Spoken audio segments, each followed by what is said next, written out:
దొంగ నక్క కథ. ఒక అడవిలో ఒక చాలా తెలివైన నక్క ఉండేది. దాని పేరు దొంగనక్క.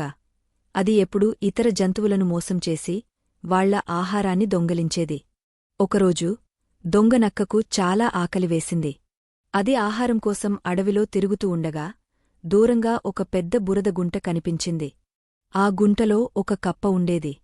దొంగనక్క కప్పను చూసి, ఓయ్ కప్పా, నీకు ఏమైనా ఆహారముందా?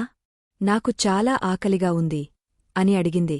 కప్ప నక్కను చూసి భయపడింది, కాని తెలివిగా ఆలోచించి, ఓయ్ నక్కా, ఈ బురద గుంటలో చాలా రుచికరమైన చేపలు ఉన్నాయి. నువ్వు వాటిని తినవచ్చు అని చెప్పింది. దొంగనక్క కప్ప మాటలను నమ్మి బురద గుంటలోకి దూకింది. కాని అక్కడ చేపలు లేవు, కేవలం బురద మాత్రమే ఉంది. నక్క బురదలో చిక్కుకుపోయి బయటకు రావడానికి ఎంతో ప్రయత్నించింది. చివరికి అది బయటకు వచ్చింది, కాని అది చాలా అపరిశుభ్రంగా మరియు అలసిపోయింది. ఆ సమయంలో కప్ప నక్కను చూసి నవ్వింది.